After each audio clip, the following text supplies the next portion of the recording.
Israel ने Lebanon में जंगबंदी के परखचे उड़ाकर रख दिए। जनूबी लेबनान के बाद मशरिकी लेबनान पर भी बमबारी कर दी। 24 घंटों के दौरान इजरायली हमलों में मजीद 14 अफराद शहीद हो गए। सेहूनी फौज ने ताज़ा कार्रवाई में जनूबी लेबनान के जिला सैदा पर हमला किया, जिसमें 2 अफराद शहीद जबकि 22 जख्मी हुए। लेबनानी वजारत सेहत के मुताबिक इजरायली हमले में जख्मी होने वालों में 3 बच्चे और 1 खातून शामिल है। इजराइल ने लेबनान में जंगबंदी के परखचे उड़ाकर रख दिए। जनूबी लेबनान के बाद मशरिकी लेबनान पर भी बमबारी कर दी।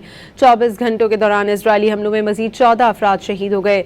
सेहूनी फौज ने ताज़ा कार्रवाई में जनूबी लेबनान के जिला सैदा पर हमला किया, जिसमें 2 अफराद शहीद जबकि 22 जख्मी हुए।